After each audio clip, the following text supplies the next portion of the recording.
Et bonjour à tous, bienvenue sur la chaîne de Callistas to the Moon.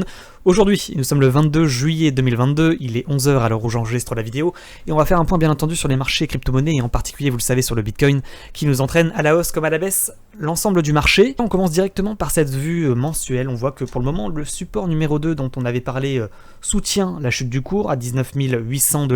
Et donc on va faire bien entendu un point dans une unité de temps un peu plus courte, notamment la vue journée. Vous le voyez avec ce canal descendant dans lequel on s'amuse. On a un Bitcoin qui, au niveau de ce canal descendant, est également rentré dans un canal descendant un peu plus raide. Et effectivement, vous le voyez ici, une cassure par le haut de ce canal descendant. S'en est suivi un petit rallye haussier d'environ, au plus haut, 15% quand même, suite à la cassure de ce canal descendant. On avait parlé dans la dernière vidéo YouTube d'un éventuel drapeau ascendant, qui était le risque principal sur le Bitcoin. Vous voyez ce drapeau. Figure chartiste de continuation de la baisse, à la cassure confirmée du bas de drapeau. Tant que ce drapeau n'est pas cassé par le bas, il n'y a pas de signal de poursuite de la baisse. L'objectif, si ça devait arriver quand même, il faut le dire, ça serait bien entendu à minima le support numéro 2 en vue mensuelle, que vous voyez ici à 13 800 $ selon moi. Bien qu'on voit un Bitcoin qui pour le moment casse son canal ou ce drapeau descendant par le haut, nous fait potentiellement une cassure pullback pour essayer de pump et nous faire, vous le voyez ici, une sorte de Bart inversé avec un mouvement entrant baissier, une sorte de consolidation dans le drapeau, une cassure de drapeau par le haut pour faire effectivement cette figure en Bart inversé et pour revenir sur la résistance précédente correspondant aux 28 700 $ environ. Donc à l'heure où je vous parle, c'est plutôt ce scénario de Bart inversé qui est à privilégier, avec cette cassure pullback du drapeau pour aller chercher cet objectif du haut de canal descendant et de la dernière résistance que vous voyez ici à peu près aux 29 000 $, on va arrondir. C'est un scénario à ne pas négliger parce que je vous vois effectivement sur Telegram, vous êtes plutôt globalement bearish et vous dites c'est encore un piège, il va encore réintégrer le drapeau, et vous avez peut-être raison, hein, pour effectivement le casser par le bas et crash comme il l'a fait par 3 reprises par le passé. Néanmoins, il y a un élément positif dont il faut que je vous parle aujourd'hui, c'est le Nasdaq. Nasdaq, on en avait parlé dans la dernière vidéo, on vous avait dit la chose suivante. Le Nasdaq a formé un triple bottom. Une cassure de cette ligne de coup de triple bottom serait un signal d'achat pour aller chercher l'objectif correspondant à la moyenne mobile sans période et à cette résistance que vous voyez ici, située à 12 900 points. Donc il reste un petit mouvement à réaliser. Mais globalement, vous voyez, le Nasdaq est plutôt bullish, hein. Il a réussi à casser cette ligne de coup par le haut. On voit qu'il a réussi à repasser au-dessus des moyennes mobiles exponentielles. Donc il a réussi à inverser la tendance en vue journée et faire un retournement de tendance en vue journée pour effectivement casser les résistances les unes après les autres pour aller chercher les objectifs de cours. Donc effectivement, bien qu'on soit effectivement toujours sur le Nasdaq dans une tendance globalement baissière, dans une sorte de gros canal descendant, on retrouve d'ailleurs ce canal descendant, vous voyez, avec ces objectifs ici, tac, tac. Et en fait, le Bitcoin ne fait que suivre le Nasdaq, potentiellement pour aller chercher le haut de canal descendant. Et bien entendu, le Bitcoin suivrait ce mouvement, parce que vous voyez, hein, le Bitcoin ressemble grandement au Nasdaq. Avec effectivement également, vous voyez ici ce triple bottom, cassure de ligne de coup de triple bottom pour aller chercher les objectifs. Tout suit le Nasdaq, et malheureusement, on n'a pas un actif qui est 100% déconnecté des marchés traditionnels. Mais voilà, il faut le savoir. Donc effectivement, quand on a des signaux plutôt bullish sur le Nasdaq, vous l'avez compris, on a des signaux également plutôt bullish sur le Bitcoin. Et pour le moment, vous le voyez, c'est plutôt ce qui est en train de se passer sur Nasdaq avec une cassure de ligne de coup de triple bottom. Ensuite, concernant maintenant le scénario pessimiste. Le scénario pessimiste, on le voit également avec ces moyennes mobiles exponentielles, avec cette vue journalière sur le Bitcoin. Il faut vous en parler. On pourrait enlever l'ensemble des tracés pour effectivement ne garder que les moyennes mobiles exponentielles pour effectivement parler de ce scénario pessimiste. On le voit ici, un passage au-dessus des moyennes mobiles exponentielles est un signal d'achat, d'accord ?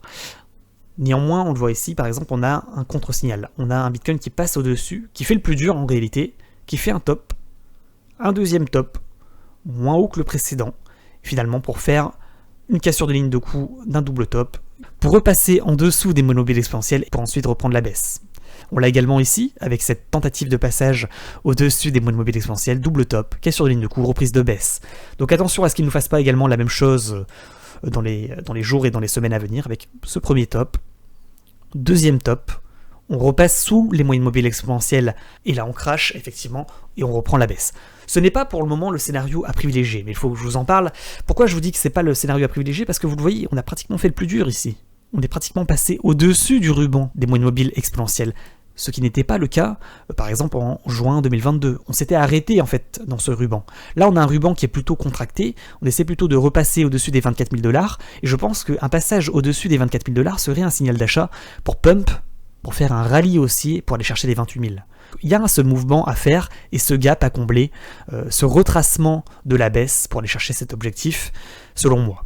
Maintenant, le scénario pessimiste et le contre-signal serait un passage sous le ruban et sous cette, vous le voyez ici, sous cette résistance qui est devenue maintenant support. Donc en fait, un passage sous les 21 500 $ serait une invalidation, selon moi, de cette reprise de hausse en vue journée. Pour le moment, vous le voyez, c'est plutôt une tentative de retournement de tendance en vue journée que l'on a sous les yeux. Donc à ne pas négliger. Donc attention, bien entendu, à ce scénario.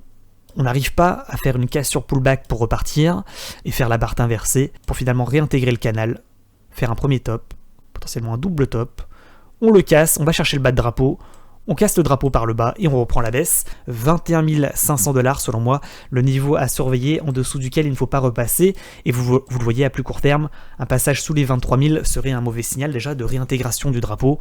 Pour le moment, vous l'avez compris, on est plutôt sur une cassure pullback pour essayer de partir. Vous voyez les signaux comme ils apparaissent aujourd'hui, avec un passage au-dessus des moyennes mobiles exponentielles et une cassure de drapeau par le haut, avec une cassure pullback et un potentiel retournement de tendance en vue journée qui est en train de se former petit à petit, et avec le Nasdaq qui drive le tout et qui nous entraîne le marché à la hausse aujourd'hui. Bon, et on pourrait terminer cette vidéo sur Capstable, sur ce graphique qui représente la capitalisation des stablecoins et qui nous donne des signaux d'achat et de vente sur les crypto-monnaies et en particulier sur le Bitcoin. Je vous rappelle, quand ce graphique est haussier, il faut vendre sur les crypto-monnaies, et quand ce graphique est baissier, il faut acheter sur les crypto-monnaies. Et vous le voyez, sur Capstable, on repasse sous les moyennes mobiles exponentielles, casse la ligne de coup de son triple top, plus cassure de trendline. Donc effectivement, gros signal d'achat sur l'ensemble des marchés et crypto-monnaies. Une invalidation de ces signaux serait un passage au-dessus des 13,7% sur ce graphique. Je vous rappelle que vous pouvez retrouver sur Discord. Donc vous allez dans l'onglet Bitcoin Capstable, vous avez également le PAXG, c'est-à-dire l'or et le Nasdaq, et vous pouvez retrouver effectivement l'ensemble des graphiques sur le Bitcoin.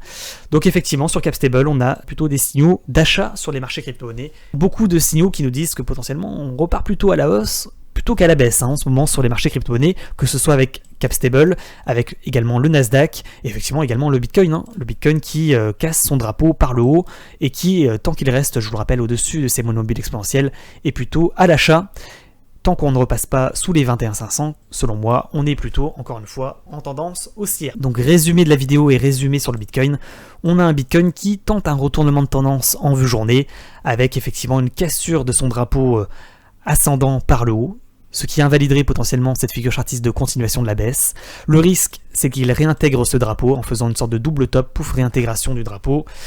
Cassure du drapeau par le bas, signal de vente. Tant qu'on reste au-dessus de ces moyennes mobiles exponentielles et de cette résistance selon moi à 21 500 $ environ, pas de signaux de vente sur le Bitcoin, et plutôt une reprise de tendance haussière en vue journée.